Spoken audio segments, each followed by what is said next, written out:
Since grade 3 si Nino, medyo matagal-tagal pa po yung tatakbuhin ng pag-aaral niya, no?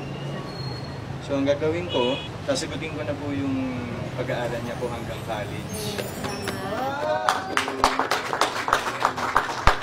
Hindi na po kayo ng problema sa pag-aaral ni Nino, ma'am. Ako na pong bahala.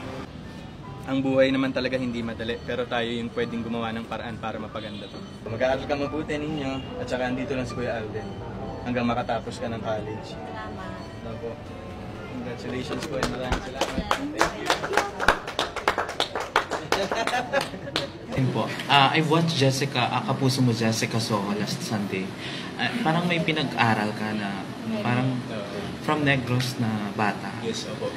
How does it feel that in your own parang means, yes, you were able to help a person's life, no?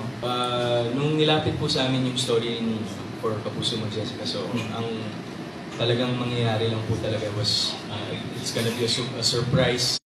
Punta po siya sa set para manood ng taping. And then, tinanong ko po kasi I really do a lot of charity work undercover na may mga tinutulungan po tayo pero pinapadaan ko po yan sa ibang tao. Hindi po ako nagpapakilala na sa akin galing. But yun nga, tinanong ko anong regalo natin kay Nino pag alis siya sa set. Kasi nga, merong upuan, merong Mjolnir. Pero sabi ko, with the likes of him, an 8-year-old kid with a disability, with no arms, ano yung pwede natin maibigay na regalo that will change his life entirely and would help the family, of course. So, tinanong ko, baka pwede ko siyang pag-aralin until makatapos siya ng college. So, that was, pumayag po yung team ng AMJS. And then, dun ko rin po ni-reveal during that time when nagpunta si Nino sa set na I'll take care of his schooling until makatapos siya ng college. Kasi, kawawa naman eh, parang... Iyak. Hindi kasi parang tayo in our everyday lives, we complain about a lot of things. While this person, this kid, wala siyang kamay, wala siyang braso, yet patuloy siya nakikipaglatan sa buhay. So parang in a way, that really affected me in a good way. I was really inspired na ang daming bagay na tayong pinoproblema na wala sa kalingkingan ng problema ng ibang tao. So who are we to complain? So in a way, yun yung regalo ko sa kanya para kahit papano, yung challenges na tinitake up niya everyday is gumaan and also improving the family. Okay.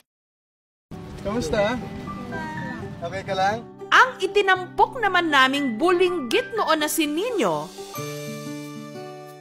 binatilyo na ngayon. May mga piso ko. Mula raw nung nagkita sila ng kanyang Kuya Alden, tinupad nito ang pangako niyang suportahan ang kanyang pag-aaral. Sagot ni Alden mula matrikula hanggang baon sa eskwela. Basta subong ako na pag-eskwela, ginapadayon ko pa. Subong ako na honor student. Number 5. Ma-eskwela ko mayo para pagdako ko mag-engineer ko. Ito si Nino. Natawa ko lagi sa mga video niya sa akin kasi tawag sa akin, sir, kala mo namang empleyado ko siya eh.